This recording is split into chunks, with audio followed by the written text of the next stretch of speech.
Bismillahirrahmanirrahim. So we are here with the second and the last part of anti-arrhythmic drugs. We in the previous lecture we discussed and we covered the topic of arrhythmia, normal cardiac conduction and impulse generation, and then we saw the arrhythmia, types of arrhythmia and different nomenclature used to describe arrhythmia and what are the reasons of arrhythmia. That part was very important and essential to understand the drugs that act on arrhythmia or for the treatment of arrhythmia. Because if you don't know the normal physiology or the pathology of the arrhythmia, you won't be able to understand the drugs and their mechanism of actions and how and when to use those drugs. So what could be the pharmacologic rationale and goals? It means that when you should rationally give the anti-arrhythmic drugs and what are their purposes. So, for example, the ultimate goal of anti-arrhythmic drug therapy is to restore normal sinus rhythm and conduction. If you remember, the normal sinus rhythm is the rhythm of impulse generation and propagation from the SA node. That is 70 or 72 beats per minute. It should be conducted accordingly. Then prevent more serious and possibly lethal arrhythmias from occurring. So arrhythmia is a medical emergency. It can lead to death in a real time because of poor oxygenation, low amount of blood that is being pumped out of the heart, or heart has to work very harder, extra, because if you remember the atrial flutter or fibrillation, uncoordinated movement, or even if it is coordinated but the heart rate or atrial rate is 250 to 300 or 350 beats per minute, that is too much. So this can compromise the activity of the heart and can cause heart attack or simply cardiac arrest. So to treat arrhythmia, it is quite an emergent or emergency condition. So anti-arrhythmic drugs are used to decrease conduction velocity. We discussed what is conduction velocity, the speed at which the impulse is traveling from one chamber of the heart to another. For example, the speed from which the impulse is transferred from SA node to atria and from atria to AV node and from AV node to ventricles. If it is too fast, the heart will complete its beat very fast. But if you decrease that conduction velocity, heart will consequently beat less fast. So change the duration of effective refractory period. I emphasized on that slide when we discussed effective refractory period. It is a time when even if there is a second impulse, it cannot be propagated before the first impulse is completed or the first action potential has been completed. Suppress abnormal automaticity. Abnormal automaticity was a generation of impulses from ectopic foci. Well, this is the pharmacological rationale and goals. Then there is there is a list, and there is, you can see the classification of anti-arrhythmic drugs. The one thing to remember is the most anti-arrhythmic drugs that we are going to discuss are pro-arrhythmic or arrhythmogenic. So most of the anti-arrhythmic drugs can cause for what they are being used. They can promote arrhythmia. So what the dose and exact type of arrhythmia and exact knowledge of the drug can prevent this factor. So We are going to classify these drugs according to Vaughan William, who put these drugs into 4 classes according to their effects on the cardiac action potential. So we have class 1. These are sodium channel blockers. The class 1 is further classified into other class 1A, B and C. We will see after a short while. So what action these drugs will be having on the cardiac? They change the slope of phase 0. If you remember the phase 0, and they can abolish tachyarrhythmia caused by re-entry circuit. So beta blockers, the class 2, beta blockers, as we know, they decrease heart rate and conduction velocity, can indirectly alter potassium and calcium conductance. Then we have class 3. These drugs are called potassium channel blockers. These increase action potential duration or effective refractory period. These delay repolarization. As you know, the potassium is very much necessary for repolarization. If you block the potassium channels, it means that you will delay repolarization. So these drugs are used to inhibit re-entry tachycardia. Class 4, calcium channel blockers. These drugs slow down the rate of rise of phase 4 of SA node and decrease conduction velocity in SA node and AV node. Refer back to slide 12. You can find it. Well, the further, as I told you,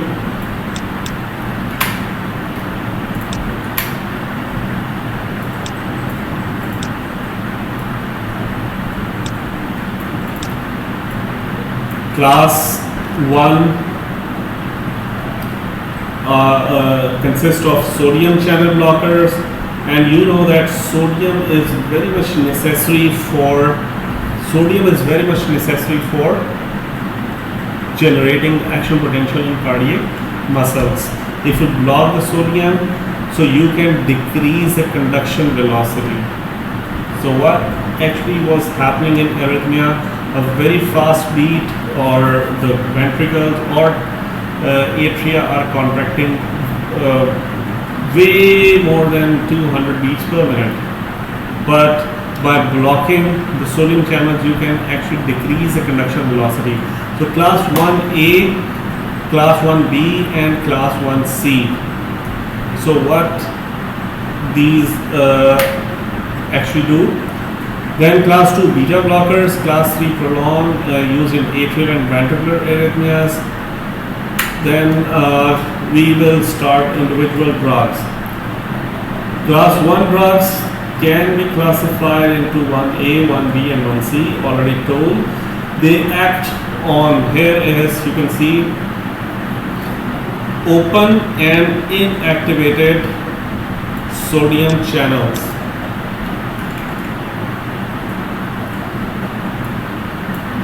So open and inactivated sodium channels, you can see this is the gating system of the channels. Once this is open, the sodium ions get access to this channel and pass through the cell membrane into the cell or the cytosol. Once this is inactivated means that these are not, the gates are closed. But closed, resting at this time, here you can see the gate is open, but still there is contraction, or there is no way that the sodium ion can pass through the membrane. So class 1 drugs act on open sodium channels or inactivated only. They do not have any action on closed.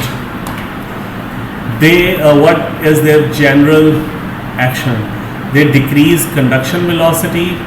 Conduction velocity is the speed of the impulse by which it travels. in non-nodal tissue like atrial, ventricles and Purkinje fiber. Just remember that, atria, ventricles and Purkinje fiber. So they are used when many sodium channels are opened or inactivated in tachycardia only. Because in normal rhythms the channels will be at rest state, so the drugs won't work. So here is the class 1A. So what are the drugs that are present in class 1A? The drugs that belong to class 1A are quinidine and procainamide. So mechanism of action, they slow down the rate of rise of phase 0. Here you can see the uptake of sodium occurs in phase 0. This is phase 4, that is a repolarization. Phase 0. Then they slow down the rate of rise of phase 0. It means that they will flatten this. If this is a normal before the drug, there is no drug, it is arrhythmia, so they will slow down this. So the slope will be more horizontal.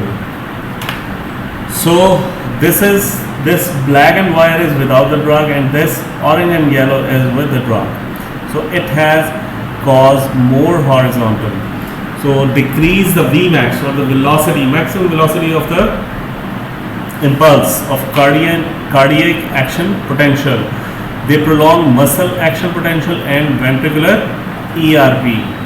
So muscle action potential and ventricular ERP prolong. It means that it will take more time for the second impulse to act. So it will further decrease down the heart rate. So they decrease the slope of phase 4 here. They decrease the slope of spontaneous depolarization from SA node, decrease enhanced normal automatic city. So class 1A, if you see the pharmacokinetics, procainamide and quinidine both have good oral bioavailability, so it means that they can be given orally. But procainamide is given IV to avoid hypotension. Metabolize in the liver. What are the clinical uses of these drugs? Supraventricular and ventricular arrhythmias. Quinidine is rarely used for supraventricular arrhythmias. Oral quinidine procainamide are used with class 3 drugs in refractory ventricular tachycardia. Refractory ventricular tachycardia means when the drugs don't act or it doesn't respond to anything. Patients with implantable defibrillator. What is defibrillator? This is a pacemaker which actually calms down the impulses. This is being implanted in the heart. So IV procainamide used for hemodynamically stable ventricular tachycardia. Hemodynamically stable ventricular tachycardia means the ventricular tachycardia, it is the tachycardia of the ventricles, and it is stable as far as the blood is concerned. So IV procainamide is used for acute conversion of atrial fibrillation, including Wolff-Parkinson-White syndrome.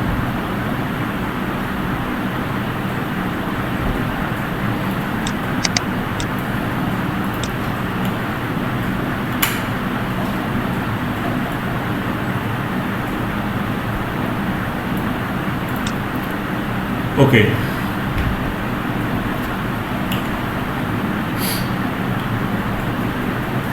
Class 1B drugs, these include lidocaine, maxilitine and tokenide.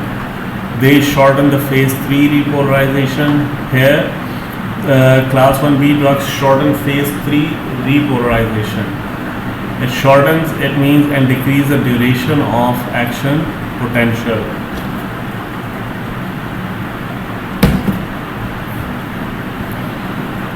They decrease duration of cardiac action potential. They suppress arrhythmias caused by abnormal automaticity. So in abnormal automaticity, what actually happens? In abnormal automaticity, impulse is being generated time and again. So it doesn't allow the muscle to go into repolarization. So what actually these drugs do, they shorten phase 3 repolarization in cardiac and decrease the duration of cardiac action potential.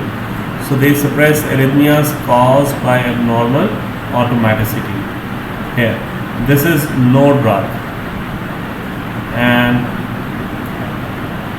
here is effective refractory period. So they don't have any effect on conduction velocity.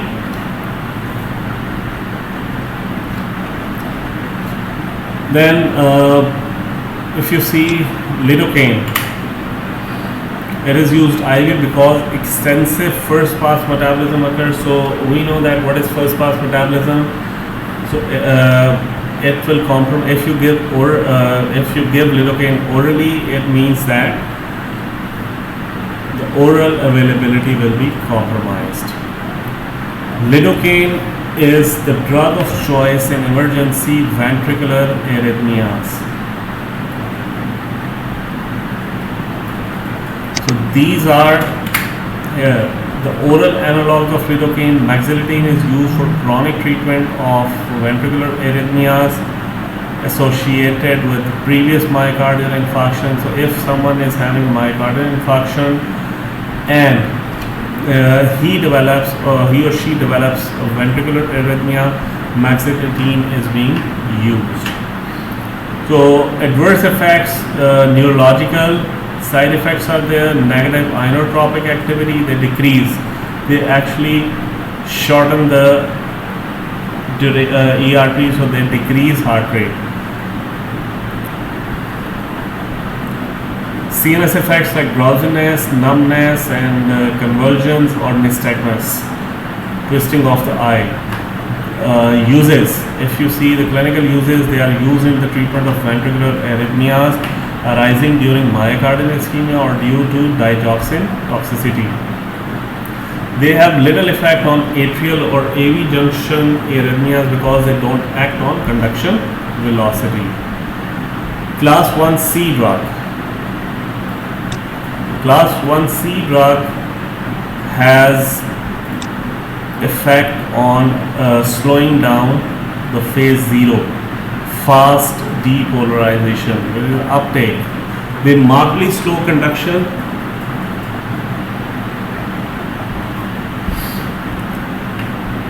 In the myocardial tissue mean in contractile fibers. They possess slow rate of association and dissociation with sodium channels. It means that they slowly associate, they slowly attach with sodium channel because they are sodium channel blockers. They slowly associate or attach with sodium channels. Once they are attached, they slowly dissociate, or very slowly they detach themselves with the sodium channel. This is a very strong effect, and this is a very important fact because it can determine this duration of action as well. The drugs that include are flecainide and propafenone. So they only have minor effects on duration of action potential and refractory period, ERP. They look at this. This is without drug, and this is with drug and without drug. So you can see they don't have any effect. This is without drug, this is with drug. But they don't have effect on effective refractory period. Rather, they have an effect only on phase 0 depolarization. This is differentiated from class 1, which had both the effect: slow conduction, velocity, slow uptake of sodium ions, and horizontal curve. They are used in refractory ventricular arrhythmias. Flecainide is particularly potent suppressant of premature ventricular contraction.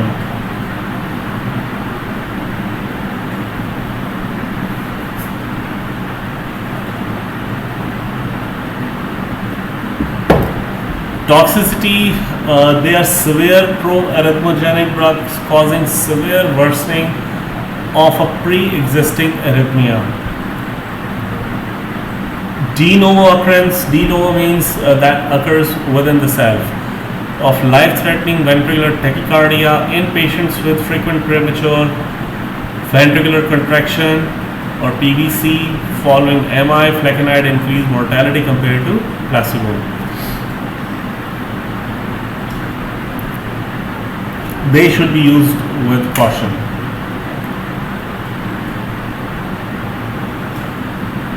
Here you can see the comparison of all these three classes. Sodium channel blocker, if you see the highest with the 1C, then it is 1A, then 1B. Increasing ERP effective refractory period, there is 1A, 1C and 1B in lowering the effective refractory period. These are the, you can see ventricular action potential, effect of all these three classes on action potential. Here you can see 1A,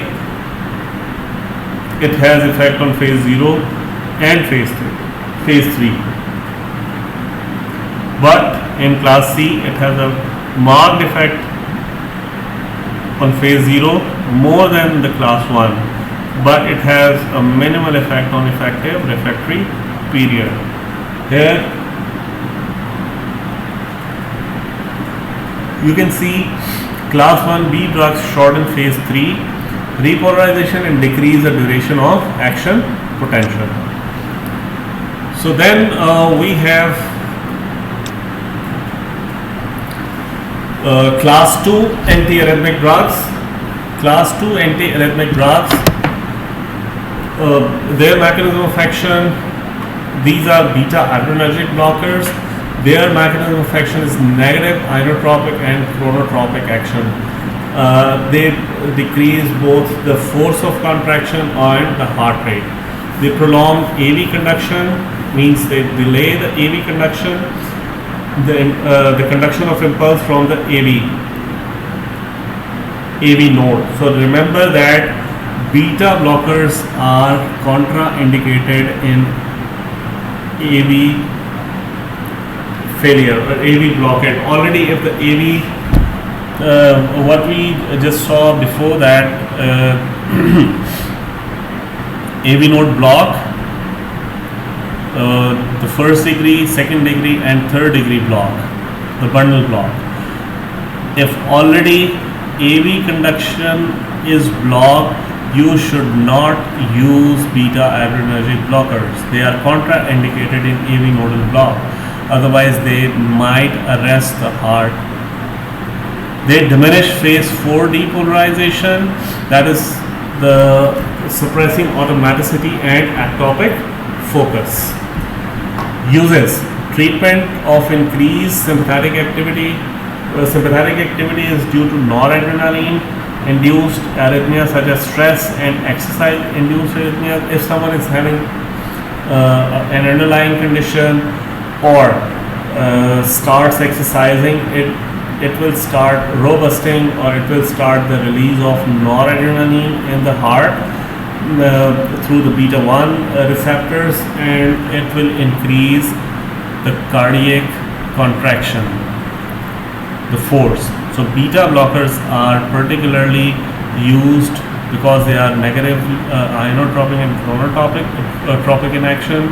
So they are used for the treatment of increased sympathetic activity induced arrhythmias such as stress and exercise induced. Atrial flutter and fibrillation, AV nodal tachycardia, because they slow down the conduction from AV node. So if a tachycardia or increased heart rate is due to AV node. So they are used.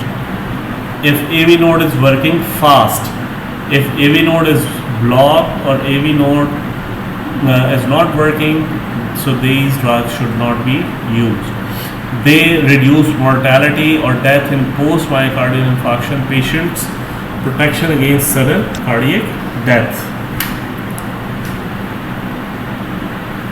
Drugs that are included in class 2 antiarrhythmic drugs or the beta blockers are propranolol is a non-selective, metoprolol and esmolol. Propranolol was proved to reduce the incidence of sudden arrhythmic death after MI.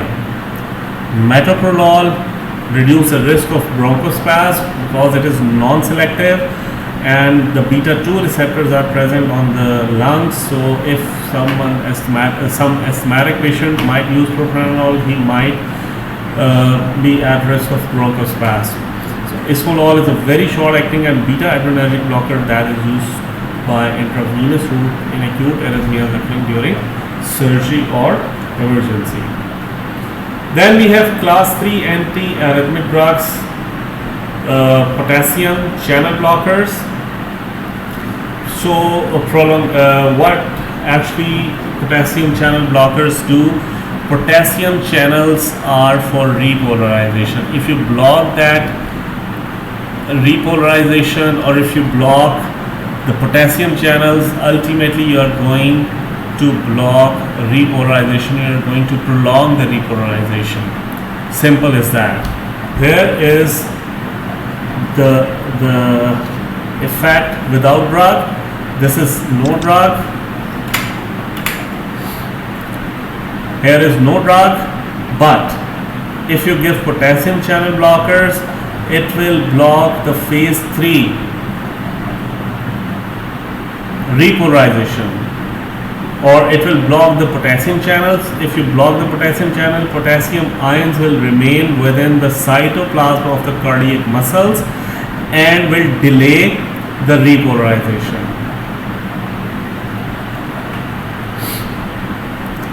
And the good thing is that they prolong phase 3 repolarization without altering phase 0 upstroke. So they don't have any effect on phase 0 or the resting membrane potential. So phase 0 remains the same. So they prolong both the duration of the action potential and ERP. Obviously, look at this. If action potential starts here and ends here, it means it has a less time. But if it starts here and ends here, it means it has more time. So they increase both the duration of action potential and effective refractory period. The mechanism of action is still not clear, but it is thought they block potassium channels. So they include sotalol, amiodarone and ibutylide. So the point to remember, sotalol is a beta blocker and it comes under potassium channel blocker. So this is a beta blocker. There is an MCQ sometime that describes can you name any beta blocker that comes under phase class 3 anti-arrhythmic drugs. So it uses ventricular arrhythmia, especially ventricular fibrillation or tachycardia, supraventricular tachycardia because they decrease the force. Amiodarone is used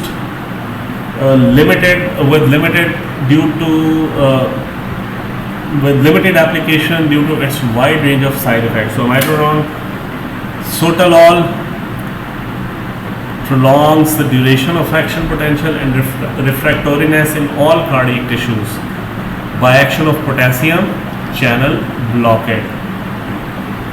So the beta-adrenergic blockade combined with prolonged action potential duration may be of special efficacy in prevention of sustained ventricular tachycardia. So remember that sotalol has both the abilities, beta-adrenergic blockade and potassium channel blockade. which combines and can be used in the prevention of sustained ventricular tachycardia. Which can sustain?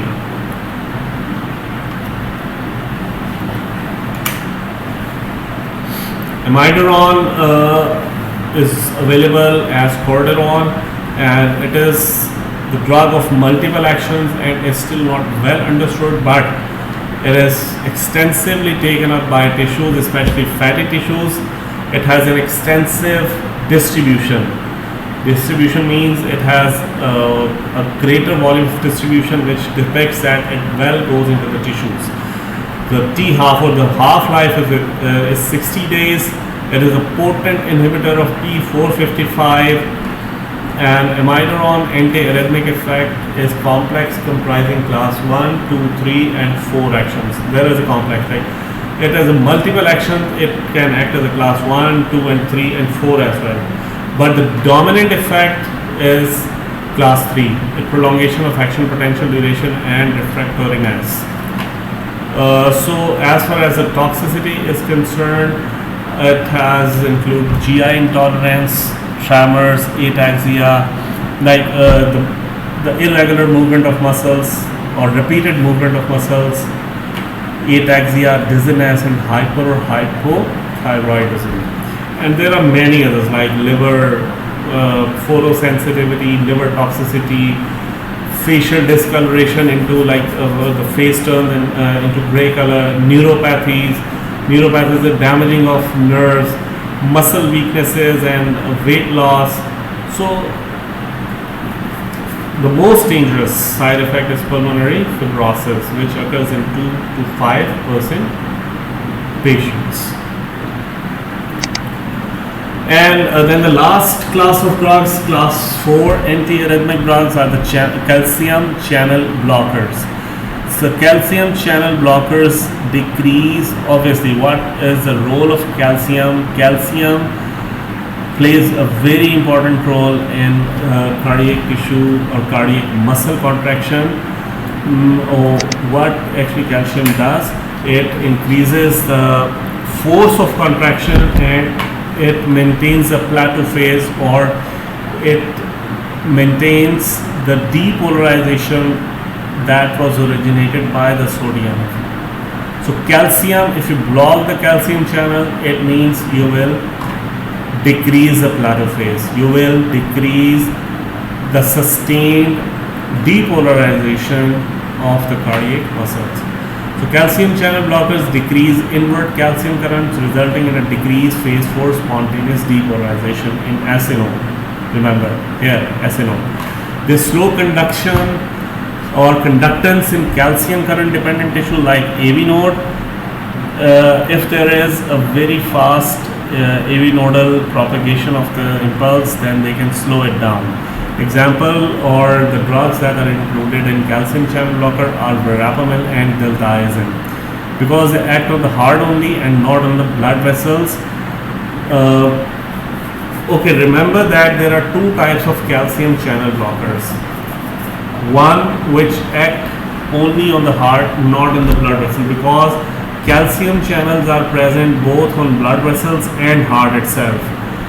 So dihydropyridine like amlodipine, nicardipine, nifedipine, these are the dihydropyridine. These act on blood vessels. Dihydropyridine act on blood vessels.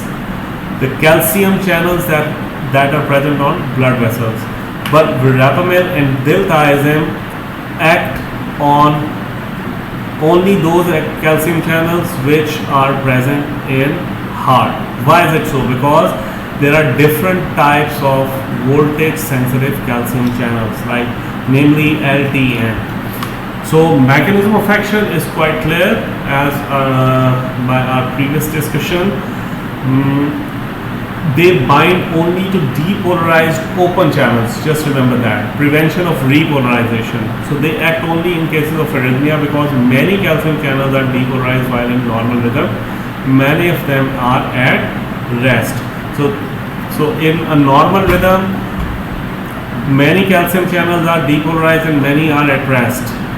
But what will happen here once the drug is given in case of arrhythmia, the drug will only bind to depolarized or open calcium channel. So once they block the calcium, they will prolong effective refractory period of AV node, because further action potential might not be generated. They decrease conduction of impulses from the atria to the ventricle, because they slow conductance in calcium current dependent tissue like AV nodes. So conductance of impulse in AV nodes, they are used, or they can decrease conduction of impulses from atria to ventricular, because the site anatomical site for AV node is between the septum. It lays between the septum of atria and ventricular. Uses more effective in the treatment of atrial than ventricular arrhythmias. Just remember that. Treatment of supraventricular tachycardia, preventing the occurrence of ventricular arrhythmias. Treatment of atrial flutter and fibrillation. Contraindicated in patients with pre-existing depressed heart function because of their negative inotropic activity. They decrease heart rate, just remember that. Obviously, and it is their adverse effect as well. Cause bradycardia, asystole. Asystole means absence of systole, so they can cause that, especially when given in combination with beta adrenergic blockers.